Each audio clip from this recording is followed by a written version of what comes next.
A Polícia Federal investiga possíveis patrocinadores do grupo preso sob suspeita de hackear os celulares do ministro da Justiça Sérgio Moro, de procuradores, de delegados da Polícia Federal e de juízes. Os supostos hackers não têm um passado de militância política e sim de crimes comuns. As buscas e apreensões feitas nos endereços dos 4 revelaram centenas de pessoas, que chegam a quase 1.000, que tiveram suas conversas no aplicativo Telegram roubadas. Fontes da PF dizem que entre as vítimas estão autoridades dos 3 poderes e também jornalistas.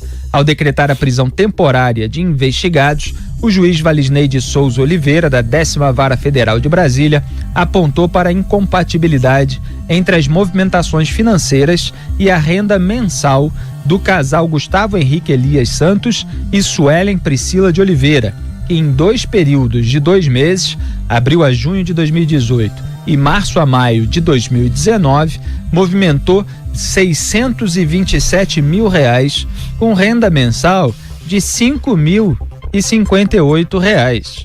Vou repetir, hein? Movimentaram esses dois R$627 mil, tendo apenas uma renda mensal de pouco mais do que R$5.000, R$5.058. Foram presos nessa terça-feira, além de Gustavo Henrique Elias Santos, Gustavo Henrique Elias Santos é um nome só, tá? E Suelen Priscila de Oliveira, o Danilo Cristiano Marques e o Walter Delgatti Neto. Walter Delgatti Neto confirmou em depoimento à PF ter atuado na invasão do celular do ministro Sérgio Moro, de procuradores da Força Tarefa da Lava Jato, como Deltan Dallagnol, e de outras autoridades atacadas. Ele foi o primeiro dos 4 presos a depor. Delgatti falou à PF na noite de ontem, quando a operação foi deflagrada. Depois de 8 anos sem publicar nada, ele se tornou bem ativo no Twitter a partir de 27 de maio, dias antes, coincidência, da primeira matéria de Glenn Greenwald sobre os vazamentos. Inclusive, o primeiro post curtido por ele nessa retomada da conta no Twitter foi um post do Glenn Greenwald. Há várias postagens relacionadas ao Intercept, além de posts pedindo Lula livre e críticas à Lava Jato e ao governo Bolsonaro. Ele já havia passado pela cadeia ao menos 3 vezes nos últimos anos. O rapaz tem uma ficha grande, também foi acusado por uma adolescente, menor de idade à época, de tê-la dopado, de ter feito sexo com ela, de ter filmado tudo no celular e em seguida ter mostrado o vídeo a seu irmão, que era namorado da garota. Quando Delgatti foi preso, a adolescente mudou a versão da história. Delgatti mantém fixado em seu perfil um tweet com um discurso recente, adivinha de quem? De Gilmar Mendes, contra a criação do fundo privado com recursos recuperados da Petrobras. Na ocasião, o ministro disse que a fundação de Deltan Dallagnol era um fundo eleitoral. Gente desqualificada, gentalha, não tem condições de integrar o Ministério Público. Era o ataque que o Gilmar Mendes estava fazendo à Lava Jato, ainda que houvesse críticas pontuais a alguma iniciativa feita por integrantes do Ministério Público Federal. O Gilmar Mendes sempre faz o discurso naquele seu tom mais histérico, mais atacado, usando aqueles adjetivos todos contra os procuradores da República. Augusto Nunes, então a gente falou aqui que alguns supostos hackers não têm passado de militância, mas esse tinha uma atuação ali de compartilhar blogueiro petista, de compartilhar hashtag de Lula livre. Agora, você imagina o tamanho do escândalo, e nessas horas que a gente vê como seria maior, né? Se um hacker bolsonarista, por meio de posts nas redes sociais, a gente identificasse que fosse um bolsonarista, tivesse invadido o celular do Dias Toffoli, do Ricardo Lewandowski. Você imagina o que não se estaria dizendo, né? O que não estaria dizendo Gilmar Mendes, por exemplo, né? Se fosse assim. Claro. Olha, ontem, para dizer o que eu disse, não é preciso ser profeta, eu afirmei que viria muita coisa por aí, coisa grave, muita coisa, e já começou. Nós queremos saber, por exemplo, quem são as vítimas, qual é a relação de hackeados, que isso aí vai mostrar o viés político, ideológico, quem é que eles queriam. Eles não hackearam todo mundo, não, por acaso, né? A escolha não foi feita sem critérios, eles tinham um objetivo, eles tinham um alvo a atingir, né? Já começou começaram a aparecer evidências dando conta disso, e elas vão se multiplicar. Tá? Alguém duvida de que vai aparecer uma sigla, a PT, no meio disso? Eu não tenho nenhuma dúvida. Quem bancou esse trabalho? Eles têm de viver de alguma coisa. Essa dupla aqui, como lembrou o Felipe, movimentou uma quantia muito acima das reais possibilidades financeiras deles. Quem é que bancou o trabalho todo enquanto eles só se dedicavam a isso? Quem encomendou? Quem comprou e com que dinheiro? Tá? O Intercept pagou quanto pelo que publicou? Ou ele ganhou esse material porque há afinidades ideológicas? Isso configura ou não receptação de material roubado? Tá? O joalheiro que compra uma joia furtada num assalto a qualquer grande joalheria, ele pode fazer isso? Usando a mesma analogia bem singela, nós podemos aqui, Felipe, a gente vê um cara que roubou um material qualquer para ele conseguiu por meios ilegais, a gente paga e publica, tá certo? Isso aí é jornalismo? Evidentemente não é. Começou-se a desatar um nó que vai deixar, como previmos aqui mais de uma vez, os inimigos da Lava Jato mais expostos ainda à punição que todo criminoso deve sofrer. E diretamente de Brasília, o nosso repórter Antônio Maldonado, que acompanhou de perto a coletiva da Polícia Federal sobre a operação Spoofing, que prendeu esses suspeitos de hackear os celulares de Sérgio Moro e Deltan Dallagnol. Boa noite, Maldonado, quais são as informações? Boa noite, Felipe, boa noite, Augusto, Zé Maria, boa noite a todos que acompanham aqui o programa Pingos nos Is. Olha, Felipe, a PF, por lógico, né, não pôde dar muitas informações sobre essa operação, até porque a Polícia Federal acredita que outras fases da operação ainda poderão ser deflagradas aí nos próximos meses, justamente porque a operação ocorre em segredo de justiça, e como lembrou aí o Augusto, ainda tem muito pano para manga, ainda tem muita coisa para descobrir quem pagou, quem patrocinou, quem estimulou, enfim, como é que foi esse contato entre aí o hacker que teria de fato roubado as conversas ali no celular do ministro Sérgio Moro e o site da Intercept. Então tudo isso ainda será apurado pela Polícia Federal, e justamente por conta disso é que a PF não pôde dar muitos detalhes, mas eles fizeram sim uma apresentação aqui, com inclusive PowerPoints aqui na Superintendência da Polícia Federal na Capital Federal, para esclarecer alguns pontos. Um dado interessante, olha, o Augusto estava falando aí sobre cobrando a divulgação de todos os nomes de todas as pessoas que foram aí, tiveram o celular invadido. Segundo a Polícia Federal, são mais de 1.000 autoridades, não necessariamente autoridades, mas mais de 1.000 pessoas foram vítimas desse tipo de ataque, dessa invasão no celular. Então eles ainda estão apurando, estão tentando chegar aí a todo o escopo que pode ter sido atingido por essa invasão determinada, enfim, orquestrada por esse grupo de hackers, pelo menos por enquanto. Isso também vai ser apurado pela Polícia Federal. Quem de fato orquestrou, quem teve a ideia de invadir esses celulares foram os hackers. Outro ponto que a Polícia Federal confirmou aqui pra gente, Felipe, até um ponto interessante, disse que dá para ter certeza que o telefone do ministro Paulo Guedes também foi hackeado. Ele anunciou isso há 2 dias atrás, falou que o telefone dele tinha sido hackeado, e ele falou que no telefone celular de um dos alvos da operação foi encontrada uma conversa em nome de Paulo Guedes, o que dá assim indício de que Paulo Guedes teria sido invadido e de que o criminoso teria usado, inclusive estava ali com a conversa com o nome do ministro Paulo Guedes para poder conversar em nome dele, o que mostra então que de fato houve essa invasão. Esses 2 pontos foram anunciados aqui pela Polícia Federal. Para a gente tentar explicar um pouquinho como que foi o procedimento, como que esses hackers conseguiram invadir esse celular. Esse procedimento, esse passo a passo, está na verdade na decisão do juiz Valisney de Oliveira, da 10ª Vara Federal aqui de Brasília, que foi quem autorizou a deflagração da operação Spoofing. Então a ideia é mais ou menos assim, Felipe. Os criminosos, eles entravam na internet e utilizavam um aplicativo, um site, enfim, chamado VoIP, que faz ligações. Aí com a partir desse aplicativo, desse site, eles utilizavam o nome da vítima, o número da vítima, para ligar para o Telegram e pedir um código para poder ter acesso ao aplicativo pela internet, pelo computador.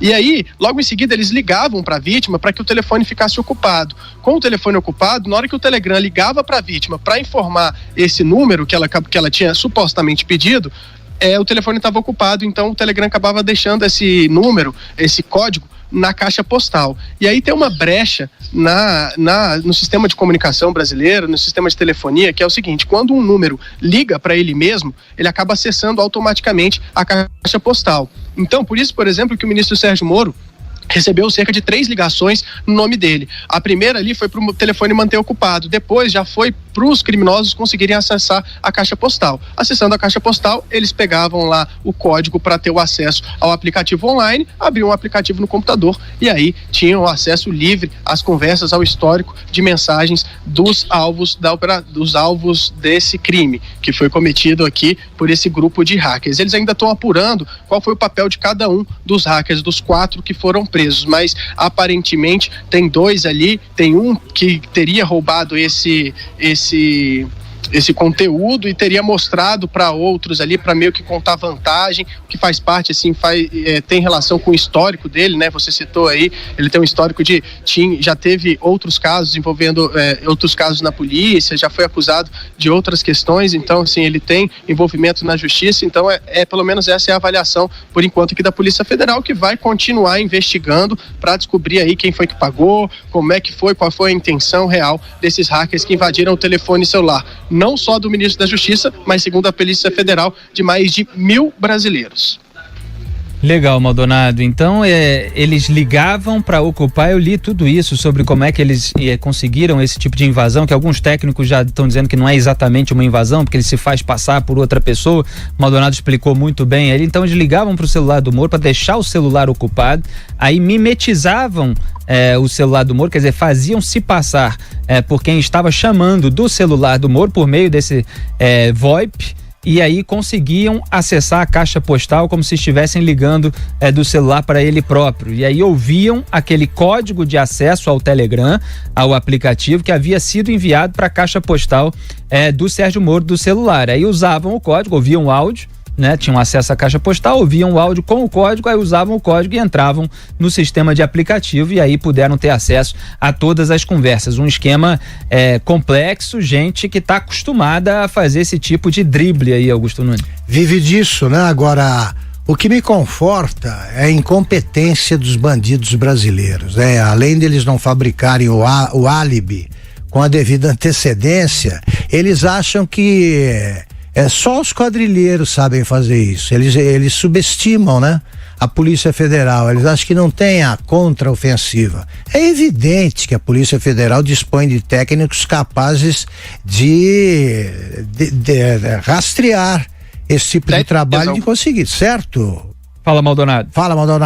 Segundo a Polícia Federal, essa investigação demorou 10 dias. Em 10 dias, eles descobriram já o caminho, já sabiam como os hackers tinham invadido, e aí já foram atrás das empresas de telefonia para já ter acesso, descobrir quem eram as pessoas. Mas em 10 dias, a Polícia Federal, utilizando de inteligência e de investigações, já descobriu o caminho que os hackers tinham usado para invadir os telefones celulares. Pois é, eles acreditaram na eterna impunidade, né? Se achavam espertos demais. Eu não posso deixar de repetir a frase do Tancredo Neves, que ele vivia dizendo e pouca gente ouve aí no mundo da delinquência: a esperteza, quando é muita, fica grande e come o dono.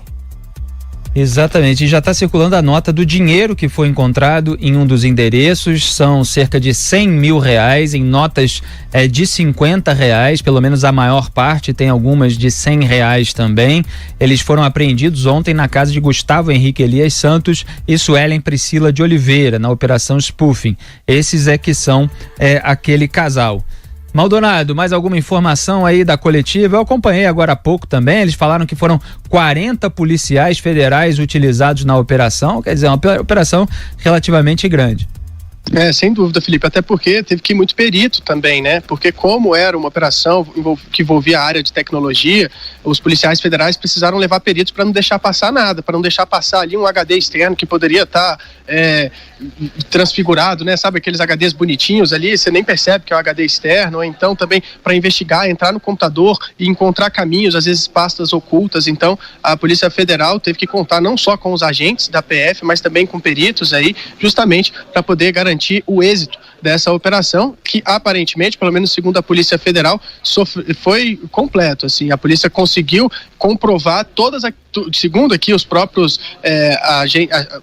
delegados da Polícia Federal que conversaram com a gente aqui, eles conseguiram confirmar todas aquelas suspeitas que eles tinham, inclusive não só em relação aos criminosos que tinham cometido o crime, mas também ao modus operandi deles. Então, a Polícia Federal entrou no caminho certo depois daqueles 10 dias de investigação e aparentemente encontrou mesmo aí o fio do novelo de lã e vai conseguir desenrolar esse novelo e vai trazendo aí ao longo dos próximos meses, dos próximos dias, das próximas semanas, mais informações sobre a real intenção, sobre quem pagou, enfim, sobre o que compõe todo esse quadro de invasão de celulares aí de mais de 1.000 pessoas no Brasil inteiro.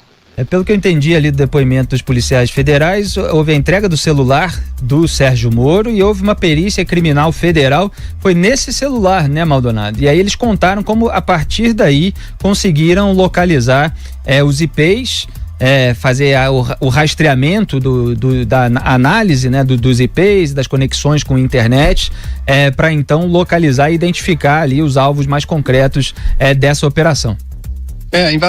A investigação, na verdade, começou já havia uma expectativa em relação a essa investigação, já desde o início do ano, quando procuradores da Lava Jato anunciaram aí que os celulares haviam sido invadidos. Aí depois do caso do ministro Sérgio Moro, foi que demorou 10 dias, porque o ministro Sérgio Moro teve o celular hackeado, aí a Polícia Federal entrou de vez no caso e em 10 dias encontrou aí então o caminho para que levou aí a esse assalto, né, a esse roubo das informações pessoais do ministro da Justiça Sérgio Moro e de mais de uma série de autoridades que agora serão encontradas, vamos dizer assim, pela Polícia Federal. Agora, como disse o Augusto, vale a pena a gente ficar de olho nessa lista, né, para ver se não houve interesse na divulgação de informações. Vai que eles hackearam aí também ministros do Supremo Tribunal Federal, como vocês bem disseram, e não tiveram interesse em divulgar essas informações. Então, isso também dá um caminho para a gente conseguir interpretar qual era o real objetivo da invasão desses celulares. Olha só, eu tenho dito que a série produzida pelo Greenwald é o anticlímax, tá? Ela começou prometendo coisas e foi andando para trás e tal, baixando o nível das descobertas, né, entre aspas, e agora eles ficam publicando qualquer bobagem. Acabou o material que eles tinham e a pólvora de que eles dispunham era pouca. Agora começou uma série interessante, essa vai num crescendo. Como as melhores séries produzidas para a Netflix, por exemplo, agora cada capítulo vai ser melhor que o outro. Melhor para quem está interessado na verdade. E péssimo, cada capítulo vai ser pior para quem está envolvido na roubalheira. Eu acho que o sono do Greenwald não é bom no momento. Fala, Maldonado. Queria completar? Não, estaremos aqui para contar aí as cenas dos próximos capítulos para quem acompanha aqui os Pingos nos Is, porque de fato vai ter muito pano para manga. Exato. Aliás, Maldonado, você citou aí esses 1.000 celulares que teriam sido invadidos, ou seja, qual for o nome técnico que se dê a isso, e havia informação mais cedo, antes da coletiva dos policiais, os policiais não entraram em muitos detalhes, mas que havia também números de jornalistas. E vamos ver se vão aparecer aí todos os nomes das pessoas que foram alvejadas por esse hackeamento. Agora, o fato de haver postagens de um deles defendendo o Lula e até dando dicas ali de questões técnicas de hackeamento, pelo menos uma postagem, o cara mostrava que entendia do assunto, né? Isso confirma, corrobora, em parte, é claro que a gente tem que esperar aí a investigação, mas é o interesse oculto do qual a gente sempre falou aqui, Augusto Nunes, que era de soltar o bandido condenado em 3 instâncias por corrupção e lavagem de dinheiro, o ex-presidente da República, presidiário Luiz Inácio Lula da Silva. Quer dizer, vai ficando cada vez mais claro que havia essa articulação, e é bom lembrar que houve esse encontro de um atalho para o caso do Paulo Guedes. Depois eu dou até mais detalhes a respeito disso. E o Paulo Guedes, como eles tentam jogar fumaça, espuma em qualquer caso, é bom lembrar que o Paulo Guedes foi quem fez o convite ao Sérgio Moro para ser ministro da Justiça e Segurança Pública. E aí os petistas ficam tentando jogar uma espuma em cima disso para dizer que o Sérgio Moro já queria antes da eleição e aí tomou decisões. Aí eles misturam a cronologia, que não mostra isso, mostra o contrário, né? Que ele já teria tomado decisões relativas ao Palocci e tal para prejudicar a candidatura petista, para eleger o Bolsonaro, sabendo que ia ser ministro. Então, assim, não me parece muita coincidência que eles quisessem informações extraídas do celular do Paulo Guedes. Então, esse fio do novelo aí já está sendo puxado. Eu espero, Maldonado, que dessa pena saia um galinheiro inteiro. Eu também espero, Felipe, uma coisa que eu posso garantir é que pelo menos até agora eu não fiquei sabendo que meu celular foi hackeado. Então eu tô fora dessa lista de jornalistas. Olha, se pode hackear o meu aí à vontade. Até gostaria de saber o que foi hackeado, porque eu esqueço de muita coisa. Então fala, você já aproveita e registra. Esse caso aí vai acabar ilustrando uma evidência que esse pessoal que se mete a esperto aí insiste em ignorar.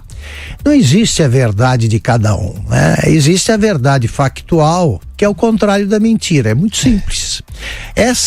Os desdobramentos desse caso vão mostrar que era, de novo, né, o Brasil está assistindo a mais um episódio dessa história que não termina, escrita pela turma que quer acabar com a Lava Jato e tirar o Lula da cadeia. É disso que se trata. E vai reafirmar também o seguinte: onde o PT se mete, aparece uma roubalheira. Eles não conseguem fazer nada, eles não conseguem fazer nenhuma malandragem de graça. Alguma coisa eles ganham. Então, esse hackeamento aí do telefone do ministro Paulo Guedes é o homem que lida com dinheiro.